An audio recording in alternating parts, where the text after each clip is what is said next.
Welcome, everybody, to this week's edition of Valpo Athletics Weekly. Brandon Vickery with you. This edition of Valpo Athletics Weekly is sponsored by Lakeshore Bone and Joint Institute, and I'm glad to be joined by the head coach of the Valpo Women's Golf Program, Jill McCoy, as we talk about Valpo Women's Golf heading into the conference championships this coming week. And Coach, let's start with Katie Schreiner, who's been your top golfer in terms of scoring average right now, and she's lowered her scoring average by 6 strokes from a year ago to this season. What's led to her improvement? What have you seen from her? Sure. Katie has really done a great job, even from the fall all the way till, currently now. She's lowered her scoring average and is playing really, really consistently.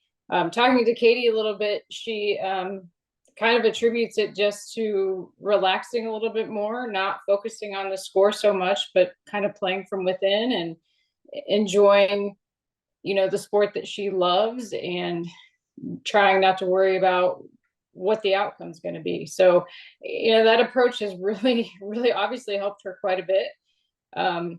Katie's very even keeled on the golf course. She doesn't show a lot of emotion. She's one of those players that you really don't know what she's going to shoot if you see her from a hole or two away. So that's a good thing too, with just having that ability to stay calm no matter what. Wanted to ask you about 2 more juniors as well that have been steady for you throughout their careers, and that's Maddie Kyle and Anna Faye. And in addition to being toward the top of the team on the golf course and scoring average, they're also toward the top in grade point average and really take care of business in the classroom. What stands out to you about each of them? What have they been like to coach?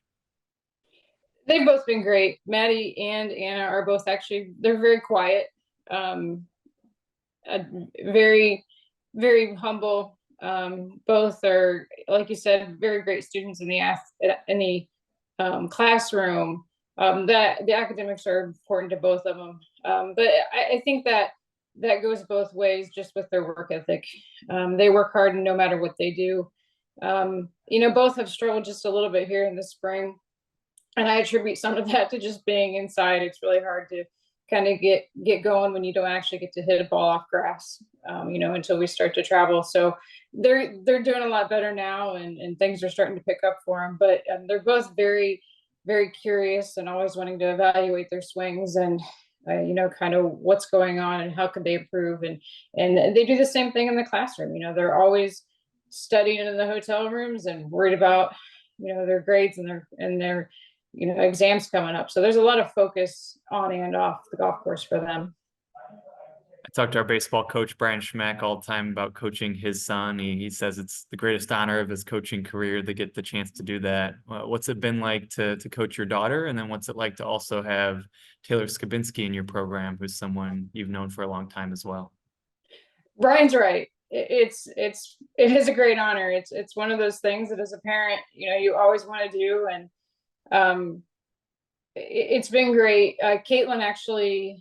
Caitlin's had a rough few years. She actually had a broken back 3 years ago in high school, and it's taken her this long to recover. She was a redshirt for me last year as she had surgery and healed. So she's finally, I'd say for the first time in her golf career, to 100%. So watching her kind of find her way and helping her find her way has been amazing. We were just talking last night. She's kind of worked her way into the bottom of the lineup now. That's her first year as a competitor. And we were talking last night that as much as I want to be on the golf course and see every shot as a parent, as a coach, that's always not a possibility. But seeing her walk off the 18th hole and knowing that she's accomplished a round all on her own is even more, it makes me more proud than if I was there to see every moment. To see her find her way is just amazing. And having Taylor, I mean, yeah, we've known Taylor since she was 7 years old. Caitlin and Taylor grew up playing golf together. So I've coached both of them, from the time they were little and didn't know what they were doing all the way through high school, and watched them laugh and cry and every up and down on the golf course I've seen for both of them. And so it's amazing. I mean, it's a bond that I think is probably very rare. And I'm really glad that I have it with my daughter, but I also feel almost the same bond to Taylor too. So it's great to have them both there together. Another one of those great storylines and unique stories within your team is Rosalind Leitner and the family legacy that she's carrying on here at Valpo. Her mother, part of the women's basketball team, her grandfather played football and baseball here at Valpo. How special has that been for her to carry on that family tradition? Oh, that's amazing too. Yeah, I mean, we all have that school spirit, but I think Ross takes it to a whole new level. I mean, she is truly, a Valpo athlete, and she has that legacy, and she believes in it, and she loves Valpo, and to see her bring that excitement to the team also was a great thing too. So, and having Cheryl or her mom around all the time, and Grandpa's even been out to a couple golf tournaments. So to see them to come out and support is really cool too, just to know the depth of the legacy there. This is an exciting time of year with the championship right around the corner. What's the preparation been like for the MVC championship? What's it going to be like to get that chance to compete against everyone in the league? And what are you focused on doing well as a team this coming week? Yeah, we're looking forward to it. It was cold and rainy and snowy last week, and we practiced outside every single day. And that was just in preparation for what may come. You never know what you're going to get. 3 years ago, we played a conference tournament in the snow. So anything above 40 degrees is going to feel like a nice, beautiful spring day to us now at this point. We did the same thing this weekend. We traveled around a bit and played some golf courses that will be similar to what we're going to play down at Anbriar. And again, the thought is just to prepare them, for the hills, and the conditions that they're going to play in. And on top of that, throughout this spring season, we've really focused on kind of their statistics, and we've seen a lot of the need for short game practice. So we focused a lot on that this past week.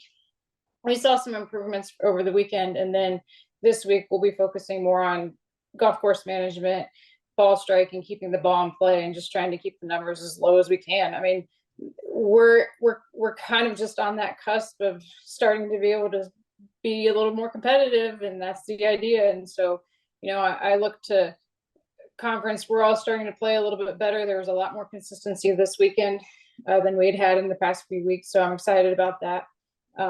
I think they're excited. They've been working really hard. The focus has been pretty high and pretty intense. So, I'm proud of them for that too. So we're ready to go and see what we can do this year. Can't wait to see how it plays out. Good luck this week. And there she is, the head coach of the Valpo Women's Golf Program, Jill McCoy. Thank you for tuning into this week's edition of Valpo Athletics Weekly, presented by Lakeshore Bone and Joint Institute. We'll talk to you again next time.